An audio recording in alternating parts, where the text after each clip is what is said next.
아멘. 하나님의 말씀 출애굽기 말씀입니다. 출애굽기 3장 1절부터 14절까지 말씀입니다. 출애굽기 3장 1절에서 14절까지 말씀입니다. 우리 교독하도록 하겠습니다. 제가 먼저 읽겠습니다. 모세가 그의 장인 미디안 제사장 이드로의 양떼를 치더니 그떼를 광야 서쪽으로 인도하여 하나님의 산 호렙에 이르매 여호와의 사자가 떨기나무 가운데로부터 나오는 불꽃 안에서 그에게 나타나시니라. 그가 보니 떨기나무에 불이 붙었으나 그 떨기나무가 사라지지 아니하는지라. 이에 모세가 이르되 내가 돌이켜 가서 이 큰 광경을 보리라. 떨기나무가 어찌하여 타지 아니하는고 하니 그때에 여호와께서 그가 보려고 돌이켜 오는 것을 보신지라. 하나님이 떨기나무 가운데서 그를 불러 이르시되 모세야 모세야 하시매 그가 이르되 내가 여기 있나이다. 하나님이 이르시되 이리로 가까이 오지 말라. 내가 선 곳은 거룩한 땅이니 내 발에서 신을 벗으라. 또 이르시되 나는 내 조상의 하나님이니 아브라함의 하나님 이삭의 하나님 야곱의 하나님이라. 모세가 하나님 배웁기를 두려워하여 얼굴을 가리매 여호와께서 이르시되 내가 애굽에 있는 내 백성의 고통을 분명히 보고 그들이 그들의 감독자로 말미암아 부르짖음을 듣고 그 근심을 알고 내가 내려가서 그들을 애굽인의 손에서 건져내고 그들을 그 땅에서 인도하여 아름답고 광대한 땅 젖과 꿀이 흐르는 땅 곧 가나안 족속, 헷 족속, 아모리 족속, 브리스 족속, 히위 족속, 여부스 족속의 지방에 데려가려 하노라. 이제 가라. 이스라엘의 자손의 부르짖음이 내게 달하고 애굽 사람이 그들을 괴롭게 하는 학대도 내가 보았으니 이제 내가 너를 바로에게 보내어 너에게 내 백성 이스라엘 자손을 애굽에서 인도하여 내게 하리라. 모세가 하나님께 아뢰되 내가 누구이기에 바로에게 가며 이스라엘 자손을 애굽에서 인도하여 내리이까. 하나님이 이르시되 내가 반드시 너와 함께 있으리라. 내가 그 백성을 애굽에서 인도하여 낸 후에 너희가 이 산에서 하나님을 섬기리니 이것이 내가 너를 보낸 증거니라. 모세가 하나님께 아뢰되 내가 이스라엘 자손에게 가서 이르기를 너희의 조상의 하나님이 나를 너희에게 보내셨다 하면 그들이 내게 묻기를 그의 이름이 무엇이냐 하리니 내가 무엇이라고 그들에게 말하리이까. 하나님이 모세에게 이르시되 나는 스스로 있는 자이니이다. 또 이르시되 너는 이스라엘 자손에게 이같이 이르기를 스스로 있는 자가 나를 너희에게 보내셨다 하라. 아멘. 우리 좌우 앞뒤로 인사 한번 나눌까요? 반갑습니다. 잘 오셨습니다. 네. 여러분 오늘 본문은요 모세가 미디안 땅으로 이제 40세가 되고 출애굽에서부터 도망간 그 미디안 땅에서요 40년을 지내고 맞이하는 장면입니다. 그러니까 모세의 나이 80세 때 있었던 장면이 오늘 우리가 읽었던 장면입니다. 애굽에서의 그 화려한 40년과 대조되게요 오늘 모세의 등장은 굉장히 초라한 것만 같습니다. 모세가 이전의 40년은요 애굽 이집트의 왕자로 40년을 살았거든요. 근데 그 40년과 대조되게 오늘 처음 시작 보면은 양떼를 치는 목동으로 등장합니다. 애굽을 떠날 때 40세였던 그 모세가요 80세가 되었습니다. 양떼를 치는 그 모세가 40년의 고시간 양떼를 쳤던 것으로 보이고 그 여느 때와 다름없이 호렙산이라 하는 곳에 양떼를 몰고 이르렀습니다. 한 교수님은요 이 장면 그 모세가 양떼를 데리고 호렙산에 들어가는 이 우리가 읽은 본문의 처음 이 장면에 대해서 어느 한 교수님은 이렇게 표현합니다. 모세의 평범한 하루와 하나님의 비범한 역사가 만나는 장면이다. 이렇게 모세의 평범한 하루와 하나님의 비범한 역사가 만나는 장면이 오늘 우리가 읽은 본문의 첫 장면입니다. 그도 그럴 것이요. 이 교수님의 말이 정말 맞는 게 무엇이냐면 모세의 입장에서는 양떼를 데리고 자신의 여느 때와 다름없는 일상적인 하루였고 반복되는 일상 중 한 날이었을 것입니다. 그런데 이 장면을 설명하고 있는 내레이터가 있어요. 이 장면을 설명하는 성경에 이 제3자의 내레이터가 있는데 내레이터가 이 장면을 뭐라고 설명하느냐 하면 모세가 하나님의 산 호렙산에 이르렀다 이렇게 말합니다. 그러니까 모세는 모르는 거예요. 모세는 여느 때와 올랐던 산이거든요. 근데 내레이터가 뭐라고 설명하느냐 하면 모세가 하나님의 산 호렙산에 이르렀다 이렇게 설명합니다. 그러니까 무슨 말이냐면 이 모세의 평범한 하루를 전지적 작가 시점에서 보았을 때는 그 모세의 평범한 하루가 하나님의 비범한 역사의 하루라는 것을 오늘 본문의 이 전지적 작가 시점에서 성경 기자가 말해주고 있습니다. 여러분, 실은 우리 역시도 마찬가지일 수 있어요. 우리 역시도요, 모세와 마찬가지로 매일 평범한 하루를 보내는 것일 수 있습니다. 근데 하나님 입장에선, 우리 입장에서는 평범한 그 하루를 하나님 입장에서는 비범한 역사의 하루, 그러니까 하나님께서 어떤 일을 하시는 역사의 하루, 하나님의 일하심이 담겨 있는 그 하루, 그게 오늘 본문의 장면과 같이 우리 인생의 한 장면이 될 수 있습니다. 모세의 이야기가요, 우리의 이야기이기도 하다는 거죠. 여러분, 이렇게 모세의 평범한 하루에 하나님의 비범한 역사가 드러나는 이 장면에서요, 모세가 굉장히 재미있는 신기한 장면 하나 보거든요. 2절과 3절 같이 한 번 더 읽어보실까요? 여호와의 사자가 시작. 사자가 떨기나무 가운데로부터 나오는 불꽃 안에서 그에게 나타나시니라. 그가 보니 떨기나무에 불이 붙었으나 그 떨기나무가 사라지지 아니하는지라. 이에 모세가 이르되 내가 돌이켜 가서 이 큰 광경을 보리라. 떨기나무가 어찌하여 타지 아니하는고 하니. 여러분, 떨기나무에 어떤 광경을 보냐면 떨기나무에 불이 붙었어요. 근데 여러분, 일반적으로 불이 붙으면 그 불은 그 불이 계속 유지되기 위해 무엇인가를 소비하면서 계속 자기 자신을 유지하죠. 근데 떨기나무에 불이 붙어 있는데 그 떨기나무가 타지 않고 있는 겁니다. 모세가 당연히 이를 신기하게 여겼을 것입니다. 왜냐하면 우리가 알고 있는 일반, 모세가 알고 있는 일반과는 전혀 다른 상황이었기 때문입니다.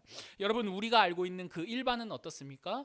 불이 떨기나무에 붙으면요, 그 불이 떨기나무를 계속 타게 하면서 자기 자신을 유지합니다. 그런데 모세가 본 불은요, 그렇지 않았습니다. 그 불은 떨기나무를 재료 삼아 자기를 유지하지 않고 있었죠.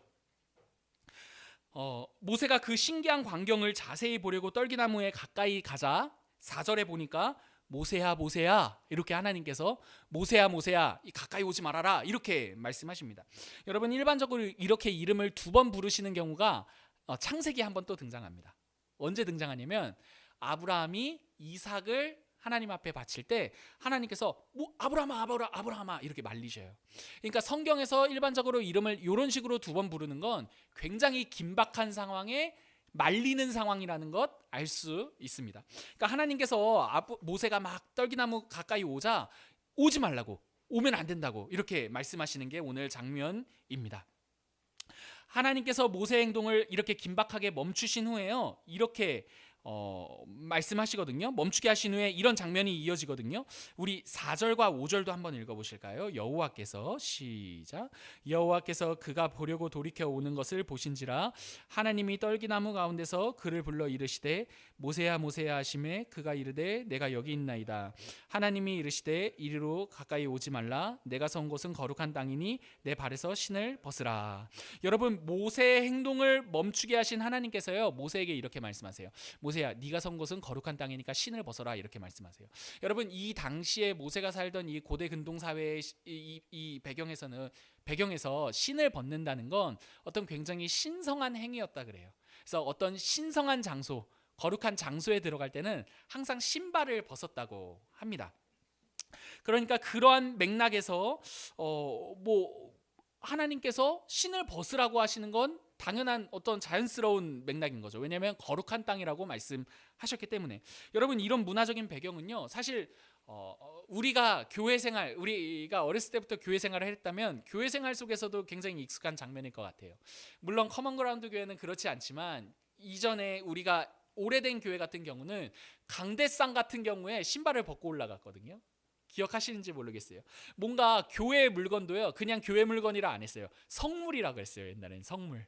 그래서 막 교회 물건은 막 애지중지 잘 보관해야 되고 함부로 하면 안 되는 게 옛날 어떤 교회의 그런 정서였습니다. 여러분 또 근데 이게 굳이 이렇게 나누지 않더라도요, 우리의 태도를 보면 알 수 있어요. 여러분 한번 생각해 보세요. 교회 안에서 우리가 욕을 해. 그리고 교회 밖에 나가서 욕을 해요. 그러면은 교회 안에서 욕할 때와 교회 밖에서 욕할 때 그 욕의 무게가 다르다는 것 어렴풋하게 느낄 수 있죠. 교회 밖에서 욕할 때는 뭐 그럴 수 있다 하지만 교회 안에서 만약에 욕을 하면 다 이럴걸요? 야, 어떻게 너 교회에서 욕을 해? 이렇게 말할 겁니다. 그러니까 여러분 무슨 말인고 하니 우리 안에서도 뭐 이런 어떤 성스러운 장소에 신을 벗고 들어가는 이 종교적인 관념이 우리 안에도 자연스럽게 자리 잡혀 있다는 것 알 수 있습니다. 여러분 이렇게 우리가 생각하는 어떤 거룩과 신성함에 대한 이해는요, 장소나 어떤 대상에 국한되어 있는 것을 봅니다. 그러니까 어떤 장소에 갔을 때 우리의 마음이 좀 뭔가 이렇게 깨끗해지는 느낌을 받고 어떠한 장소에 갔을 때 거룩한 무엇인가를 느끼는 게 우리 일반적인 종교성 안에서 느낄 수 있는 정서입니다. 그런데 여러분 오늘 하나님께서 모세에게 네가 선 곳은 거룩한 땅이니 신을 벗으라고 할 때 이 의미는 단순히 장소적인 의미는 아닙니다. 하나님께서 그 호렙산이 거룩한 산이기 때문에 신을 벗으라, 단순히 장소적인 의미로 말씀하시는 것은 아니라는 말입니다. 여러분 무슨 말이냐 하면 호렙산이 거룩하기 때문에 하나님께서 모세에게 신을 벗으라고 말씀하신 게 아니라 하나님께서 그 호렙산에 지금 함께 하시기에 그 산이 거룩한 땅이 된 것입니다. 여러분 기독교 신앙이 말하는 거룩이란 무엇입니까? 어떤 장소나 어떤 대상을 가지고 거룩하다 말씀하시는 게 아니라 하나님이 함께 하시는 그곳이 바로 거룩입니다. 사랑하는 우리 성도 여러분, 그렇기 때문에요, 우리가 하나님이 우리와 함께 하심으로 우리가 밟는 모든 것이 실은, 모든 곳이 실은 거룩한 장소입니다. 여러분 직장에 가잖아요. 직장에 갔을 때 교회가 더 거룩하고 직장이 덜 거룩한 게 아니라 하나님이 우리와 함께 하셔서 우리가 가는 그 어느 곳이나 그 어느 곳이 모두 거룩한 곳입니다. 그러므로 여러분 우리가 직장 생활을 하거나 학교에 가거나 하나님이 우리와 함께 하심으로써 가는 그곳이 바로 내가 서 있는 그곳이 거룩한 땅이라는 것 기억하시기를 바랍니다. 여러분 우리의 직장 거룩한 곳입니다. 왜 그렇습니까? 하나님이 우리와 함께 하시기 때문입니다. 그 직장 안에서도 하나님이 우리와 함께 하시는 거룩한 곳이라면 그 직장에서도 하나님의 뜻이 이루어지는데 우리의 관심이 있어야 할 것이고, 학교 역시도 마찬가지죠. 학교에서 그냥 막연하게 대충 살다가 그냥 교회 와서 거룩함을 느끼는 게 아니라 하나님이 우리와 함께 하시는 곳이 직장이고 학교이기 때문에 그 학교에서도 하나님이 우리와 함께 하신다는 이 거룩을 생각하고 또 우리의 현실 속에서 그 거룩을 살아내는 게 어떤 우리가 가진 신앙의 내용이 된다는 말입니다. 여러분 한 가지만 또 더 보았으면 좋겠어요. 여러분 떨기나무에 불이 붙었습니다. 이 불은요 굉장히 독특합니다. 보통 불은 우리가 앞서 이야기했듯이 재료를 그 불이 유지되도록 어떤 대상을 재료 삼아 유지합니다. 대상을 소비하여 자기를 유지하는 게 불의 속성입니다. 근데 오늘 떨기나무 가운데 붙은 이 불, 하나님께서 어떤 보이시는 자기 자신의 속성으로 나타내는 이 불은 떨기나무를 소비함으로써 자기가 유지되는 게 아니라 자기 스스로 유지합니다. 자기 자신이 그 일반 불은 자기의 어떤 존재를 소개할 때 그 재료를 소비함으로써 자기를 소개하는데, 이 불은 이미 그 불로써 완전합니다. 여러분 그렇기 때문에 하나님은 어떠한 분이십니까? 뭔가 우리를 소비하여 자기가 영광받고 우리를 통하여 자기 자신이 유지되는 것 아니라 하나님은 이미 그 자체로 하나님이십니다. 그래서 13절과 여러분 14절 한번 눈으로 보시겠어요? 모세가 물어봐요. 하나님을 누구라고 내가 이스라엘 백성들에게 소개해야 합니까? 그랬을 때 14절 보면 하나님이 이렇게 말씀하세요. 나는 스스로 있는 자니라. 나는 스스로 있는 자니라. 누구를 통해서 내가 하나님 되는 건 아니고, 내가 누구의 경배와 예배를 받음으로 하나님 되는 것 아니라, 누구를 소비함으로써 내가 하나님 되는 것 아니라, 나는 이미 스스로 있는 자니라. 나는 하나님이다. 이렇게 하나님께서 자기를 소개하십니다.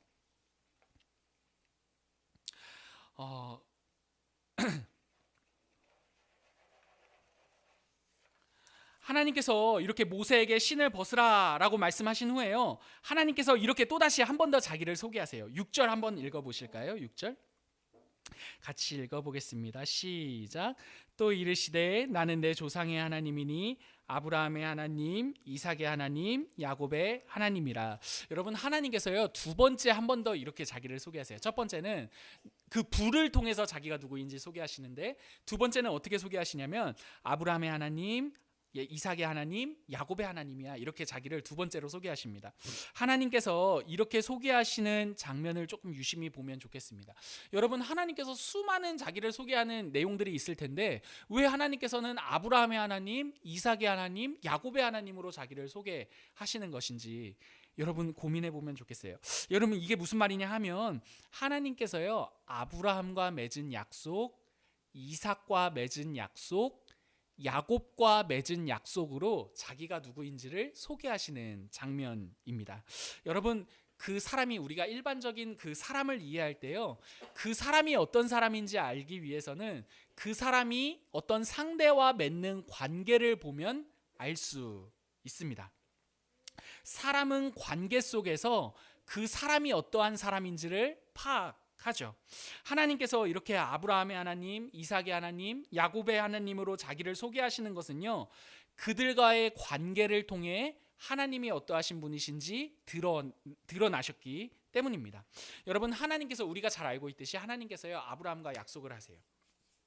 그리고 그 약속을 어떻게 이루시고 지키시는지 보여주십니다. 여러분, 실례로 아브라함은요 하나님과 약속을 했는데, 아브라함 입장에서는요 하나님과의 그 약속을 번번이 어깁니다.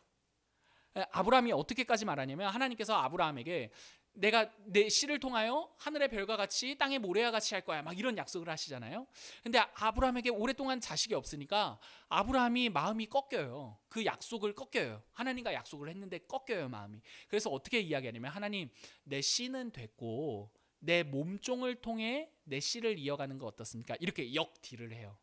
그러니까 하나님과 약속을 했는데 아브라함 입장에서는 그 약속을 깨는 게 어떤 아브라함의 입장이었죠. 근데 아브라함뿐만 아니라 이삭도 그렇고 야곱도 그렇습니다.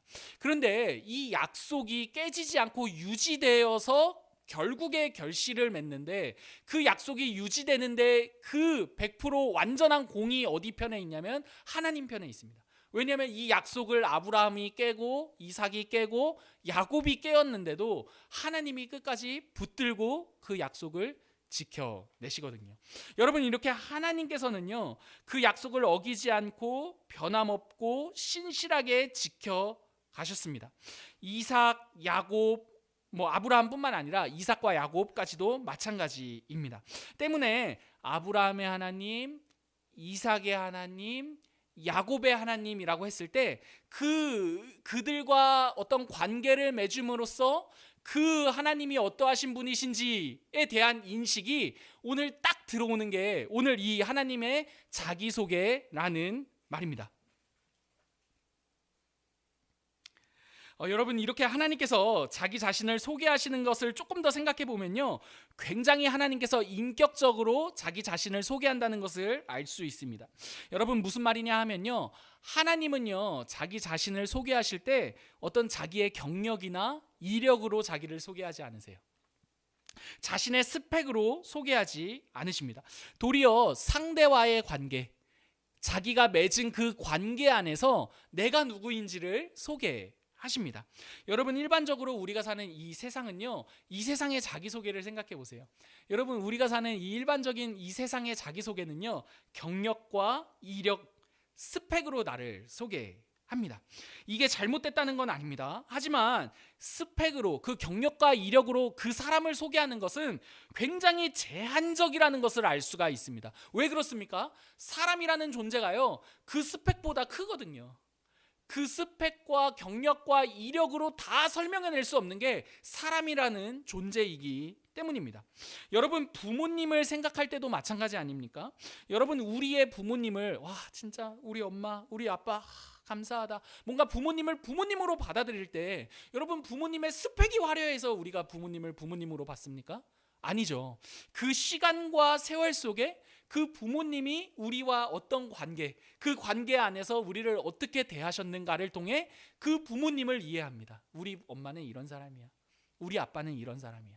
여러분, 하나님께서요, 아브라함의 하나님, 이삭의 하나님, 야, 나는 야곱의 하나님이야, 이렇게 소개하시는 것은 굉장히 인격적인 자기소개라는 것을 알 수 있습니다. 여러분, 하나님을 우리의 하나님으로 인정하는 것은요, 하나님의 스펙이 굉장히 뛰어나거나 하나님의 경력과 이력이 대단하기 때문이 아닙니다.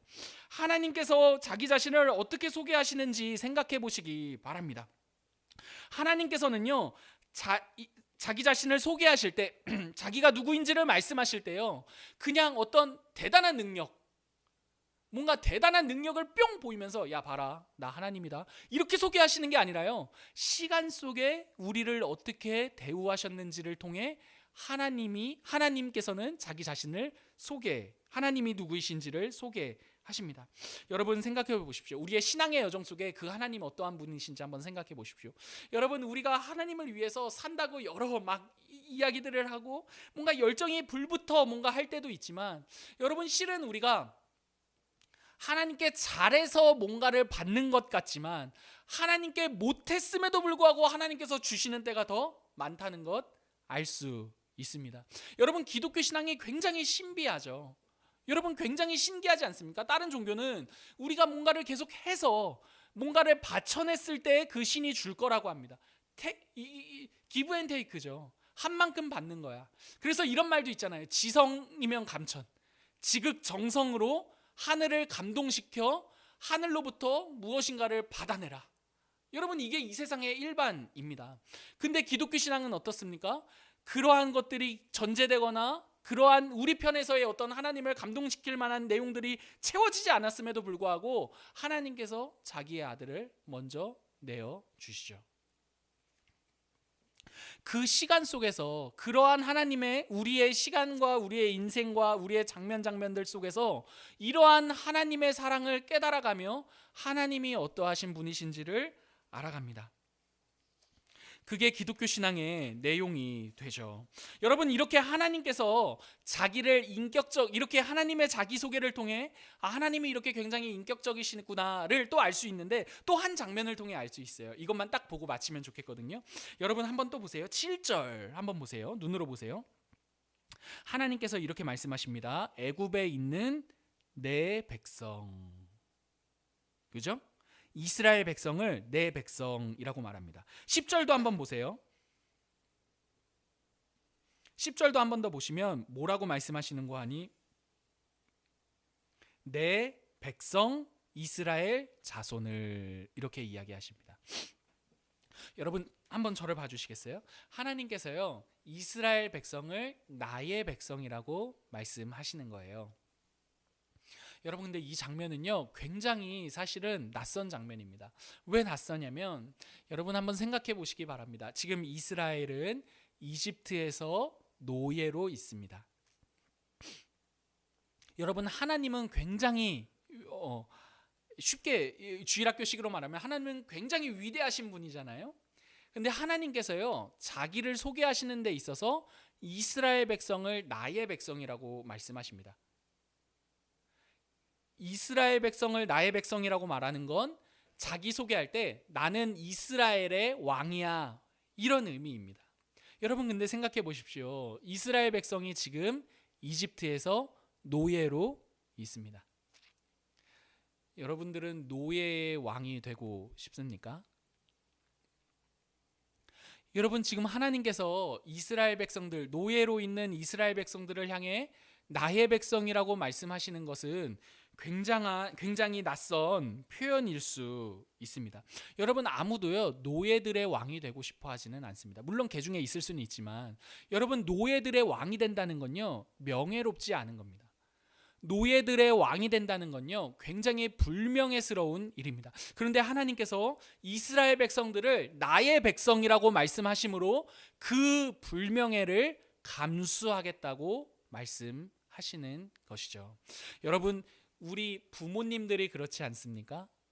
여러분, 부모님이 정말 부모님으로 드러나는 그 장면은요 자녀들로 인한 그 명예롭지 못한 순간을 감내할 때입니다. 감내할 때.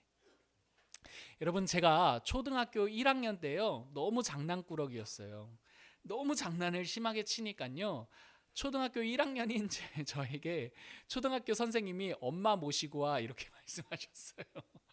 얼마나 장난꾸러기였으면 그렇겠어요. 근데 지금 제 큰아들이 그러고 있어요. 첫째 아들이. 저희도 곧 가게 생겼어요. 여러분, 근데 굉장히 명예롭지 못한 거죠. 부모님이 선생님의 호출을 통해 학교로 끌려오는 것. 근데 그 부모님이요 그 명예롭지 못한 장면을 감내하십니다. 예배 시간에도 막 분바라고 하잖아요. 여러분, 저 명예롭지 못한 장면을 기꺼이 감내하시는 것 부모입니다.